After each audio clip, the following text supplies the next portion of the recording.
आज जोड़ रहे हैं मैक्स लाइफ इंश्योरेंस के डायरेक्टर और सीआईओ मिहिर वोरा साहब। मिहिर जी, स्वागत है आपका सीएनबीसी आवाज पे। सवाल यही है कि अंतर्राष्ट्रीय बाजार जिस तरह से आज लगातार दूसरे दिन हमें झटका दे रहे हैं, ये क्या हो रहा है दरअसल दुनिया में? नमस्कार, thanks for having me here. देखिए, ये वॉलेटिलिटी का माहौल है। एक जो दो ऑपोजिंग फोर्सेस हैं उनका क्लैश हो रहा है, इसलिए हम जो ग्लोबल मार्केट्स में वॉलेटिलिटी देख रहे हैं। तो एक तरफ से जो कोरोना वायरस के link economic activity slow down है, बहुत शार्प स्लो डाउन जो करना पड़ा था ग्लोबल इकोनॉमी में, उसका जो काउंटर बैलेंस है वो ग्लोबल सेंट्रल बैंक्स और ग्लोबल गवर्नमेंट का जो फिस्कल और मॉनेटरी स्टिमुलस है वो उसका काउंटर बैलेंस है।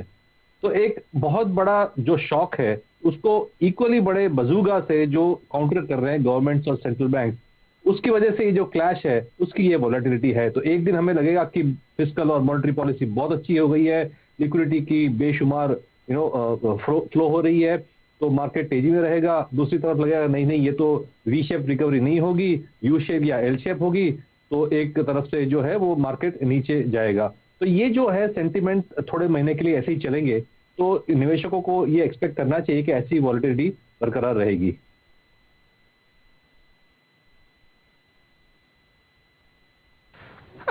मिहिर जी, आपसे प्रश्न, हाँ मिहिर जी, आपसे ये प्रश्न है। मैं शैल बोल रहा हूँ नोएडा स्टूडियो से। सर, किस तरीके से आप अपने पोर्टफोलियोज को, आप बहुत ही लंबी अवधि के प्लेयर हैं, इंश्योरेंस मनी आप मैनेज करते हैं, ये जो आपको समस्या आती हुई दिख रही है, किस तरीके से आप अपने पोर्टफोलियोज को प्रोटेक्ट कर रहे हैं वॉलेटिलिटी से? कौन से ऐसे सेक्टर्स जिनको आप बिल्कुल अवॉइड कर रहे हैं, ना जाने कितनी कम वैल्यूएशन क्यों ना हो, और कौन कौन से ऐसे सेक्टर्स जहां पर आपको लगता है कि तेजी है, वहां पर आप निवेश फिलहाल कर रहे हैं? श्योर। सो जो ब्रॉड हमने पोर्टफोलियो में थीम जो रखी हुई है at this point in time, एक तो थोड़ी डिफेंसिव है, तो कैश लेवल्स थोड़े रखे हुए हैं।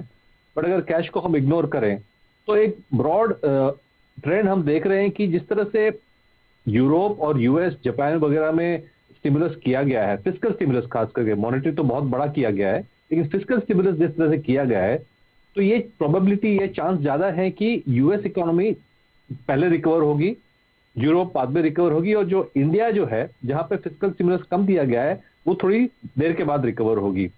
तो इसलिए हमें जो है, क्योंकि हमें लग रहा है कि एक्सपोर्ट्स और जो यूएस लिंक डिमांड है आईटी सर्विसेज वगैरह की, कॉर्पोरेट स्पेंडिंग यूएस में जो है वो पहले रिकवर करेगी। सेकंड, कोरोना के लिंक जो फार्मास्यूटिकल का जो डिमांड रहेगा, फार्मास्यूटिकल दवाइयों वगैरह का डिमांड रहेगी, एंड हमारी काफी सारी कंपनीज जो हैं वो एंटीवायरल ड्रग्स जो थेरेपी में यूज हो रही हैं कोरोना वायरस की, प्लस जो वैक्सीन के लिए भी पार्टिसिपेट कर रहे हैं इंडियन कंपनीज। तो एक इंडियन फार्मा कंपनीज का री इमरजेंस हमें दिख रहा है 3 से 4 साल के अंडर परफॉर्मेंस के बाद। तो आईटी एक है, फार्मास्यूटिकल्स एक है, अदर एक्सपोर्टर्स जो है उनमें वेट हमने ज्यादा बना के रखा है, इंक्लूडिंग ये स्पेशलिटी केमिकल्स हैं एटसेट्रा। ऑटोमोबाइल्स में भी हम देखें तो 1-2 कंपनीज जो है ज्यादा एक्सपोर्ट से लिंक्ड है, वहां पे हमने वेट बना के रखा है। दूसरा, हमें ये लग रहा है कि एग्री और रूरल इकोनॉमी है वो बेटर करेगी compare to the urban economy in India. तो रूरल जो लो टिकट कंजम्पशन आइटम्स है, जैसे कि low ticket consumer durables, FMCG, agri link pesticide वगैरह, वहां पे हमने ओवरवेट रखा हुआ है। जो हमारे अंडरवेट्स हैं अभी भी बैंकिंग सेक्टर में है, क्योंकि हमें लग रहा है कि जो जिस तरह से लोन ग्रोथ की गई थी और जिस तरह से एमएसएमई और retail space including corporate space, large corporates में जो स्लो डाउन आया है, तो शायद एनपीए का थ्रेट अभी भी गया नहीं है। तो मे भी 2 से 3 क्वार्टर्स के लिए हम बैंक्स में शायद अंडरवेट रहेंगे। चलिए, 3 या 2 क्वार्टर्स के लिए आपको बैंकिंग पसंद नहीं आ रही।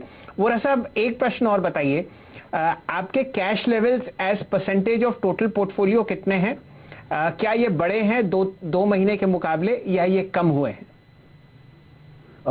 हमने जो मार्च के जो लेवल्स रखे थे उससे थोड़े कम हुए हैं। मार्च में हमने 10% से थोड़े ज्यादा कर लिए थे, अभी 10% से कम है कैश लेवल्स।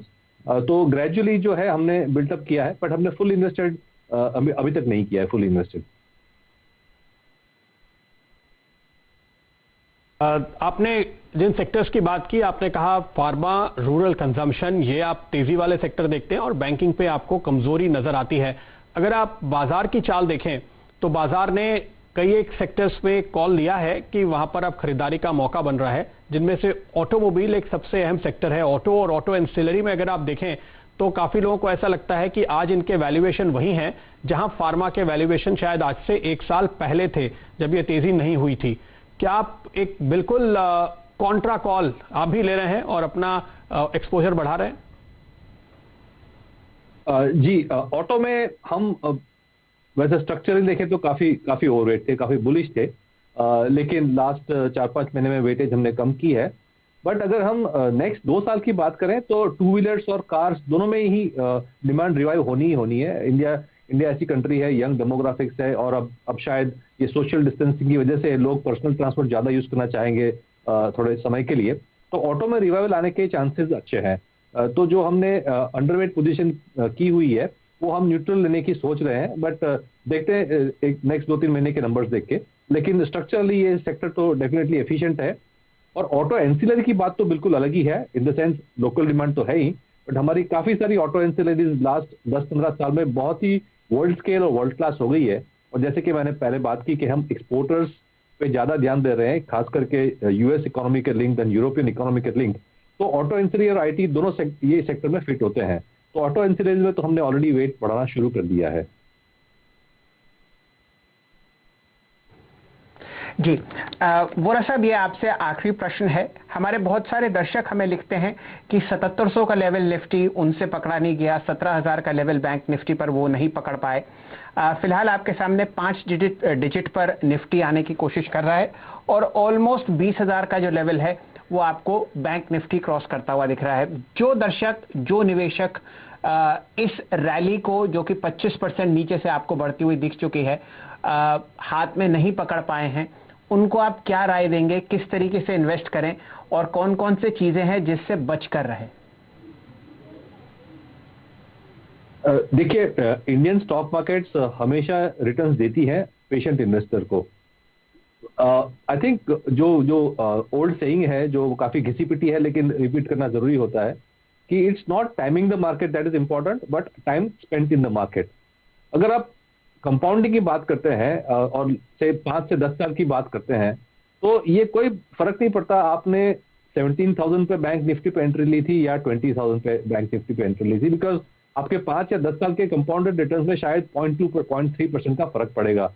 तो बेसिकली ये ध्यान रखना चाहिए कि जो वेरी वीक फंडामेंटल्स वाले, वेरी स्ट्रेस बैलेंस शीट और क्वेश्चनेबल प्रमोटर्स वाले हैं, बैड क्वालिटी जो ओवरऑल बैलेंस शीट और प्रमोटर्स का कॉम्बिनेशन है, वो अगर हम सिर्फ अवॉइड करें और नॉर्मल स्टॉक्स में ही बने रहें, तो भी हम इंडेक्स को या मार्केट को आउट परफॉर्म कर सकते हैं। तो बेसिकली जो है बेसिक मिनिमम क्वालिटी क्राइटेरिया, और ये एक स्ट्रक्चरल इंडिया ग्रोथ स्टोरी है, उस पर अगर हम फेथ रखेंगे तो चाहे वो बैंकिंग हो, चाहे ऑटोमोबाइल हो, चाहे सीमेंट हो, चाहे कंज्यूमर ड्यूरेबल्स हो, चाहे एफएमसीजी हो, ये सब में हमें रिटर्न्स तो मिलना ही है। It's just a question of time.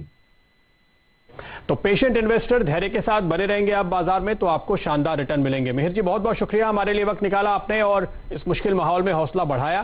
तो थोड़ा पेशेंस रखें और उन सेक्टर्स में खरीदारी करें जहां पर मौके बेहतर नजर आते हैं, जैसे कि मिहिर जी ने आपको बताया। इनके फेवरेट सेक्टर्स हैं रूरल कंजम्पशन और फार्मा।